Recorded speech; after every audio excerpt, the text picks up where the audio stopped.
નમસ્કાર, આપ જોઈ રહ્યા છો સ્પાર્ક ટુડે ન્યૂઝ. બનાસકાંઠા ખાતેના વિવિધ યોજના લાભાર્થીઓના સંબોધનના કાર્યક્રમનું લાઈવ ટેલિકાસ્ટ વડોદરામાં 5 જગ્યાઓ ઉપર કરવામાં આવ્યું છે. તો ભારતીય જનતા પાર્ટી દ્વારા માંજલપુર પંસિલ ગ્રાઉન્ડ તમામ મોરચાના ભારતીય જનતા પાર્ટીના અધ્યક્ષ શ્રી વિજય શાહ, માંજલપુર વિધાનસભાના ધારાસભ્ય યોગેશ પટેલ, દંડક શૈલેષ પાટીલ, પ્રમુખ મહામંત્રીશ્રીઓ, કાઉન્સિલરશ્રીઓ તેમજ સૌ કાર્યકર્તા મિત્રોને પ્રધાનમંત્રી શ્રી દ્વારા 1,31,000 લાભાર્થીઓ આયોજિત સંમેલન હેઠળ લાઈવ ટેલિકાસ્ટ નિહાળવામાં આવ્યું હતું. મોટી સંખ્યામાં લોકો એકત્રિત થયા હતા અને આ પ્રસંગે 3500થી 4000 જેટલા શહેરીજનો માટે પ્રસાદીનું આયોજન પણ કરવામાં આવ્યું હતું. માનનીય પ્રધાનમંત્રી શ્રી નરેન્દ્રભાઈ મોદીજીના વર્ચ્યુઅલ સંબોધનની સાથે સાથે સમગ્ર ગુજરાતના 182 વિધાનસભા ક્ષેત્રમાં દરેક વિધાનસભામાં 5000થી પણ વધારે લાભાર્થીઓના સંમેલનનું આયોજન ગુજરાતના અમારા યશસ્વી અધ્યક્ષ માનનીય પાટીલ સાહેબ, ગુજરાત રાજ્યના માનનીય મુખ્યમંત્રી શ્રી ભૂપેન્દ્રભાઈ પટેલ સાહેબના માર્ગદર્શન નીચે થઈ રહ્યું છે. આજના આ કાર્યક્રમમાં માંજલપુર વિધાનસભાના કાર્યાલય ખાતે મોટી સંખ્યામાં અહીંયા લાભાર્થીઓ આજે ઉપસ્થિત થયા છે. તંત્રનો સુંદર મજાનો સહકાર છે. ચૂંટાયેલા સૌ પ્રતિનિધિઓ અને સંગઠનના સૌ લોકોએ આજે લાભાર્થીઓને અહીંયા એકત્રિત કર્યા છે. ત્યારે આ સુંદર મજાના આયોજન માટે વડોદરા મ્યુનિસિપલ કોર્પોરેશન, એનું સમગ્ર તંત્ર અને વડોદરા શહેરના ભારતીય જનતા પાર્ટીના સંગઠનના સૌ કાર્યકર્તાઓને ખૂબ ખૂબ અભિનંદન આપું છું. આજના દિવસે 1,31,000 કરતાં પણ વધારે આવાસો એ લાભાર્થીઓને મળવાના છે.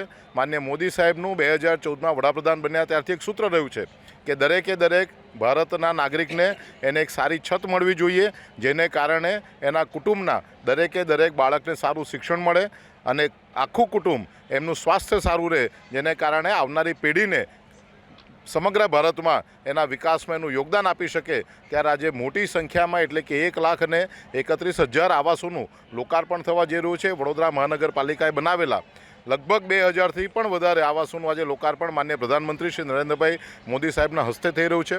ડીસા ખાતેથી ગુજરાતના માનનીય મુખ્યમંત્રી શ્રી ભૂપેન્દ્રભાઈ પટેલ સાહેબ અને ગુજરાતના ભારતીય જનતા પાર્ટીના અધ્યક્ષ માનનીય પાટીલ સાહેબ પણ લોકોને સંબોધન કરવાના છે.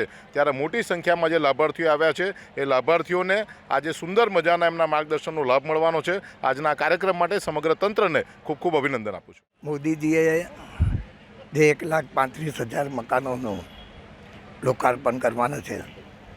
આજે વડોદરાની 5 વિધાનસભામાં 5,000 વ્યક્તિ જે લાભાર્થીઓ, જેને અનેક લાભો સરકાર, આપણે રાજ્ય સરકાર તેમજ કેન્દ્ર સરકારની લીધી છે, એ બધાને આજે એકત્રિત કરવામાં આવે છે. એમને બપોરે લગભગ 1 વાગે નરેન્દ્ર મોદીજી સંબોધવાના છે. આજે આખા ગુજરાતમાં જે 182 સીટ છે એ બધી સીટ ઉપર આ કાર્યક્રમ યોજાયો છે. રંગે ચંગે આ કાર્યક્રમમાં આમંત્રિતો પણ બધા પધાર્યા છે. અને જે 2024ની લોકસભાની ઇલેક્શન આવી રહી છે, ત્યારે અમારા જે ભારતીય જનતા પાર્ટીના જે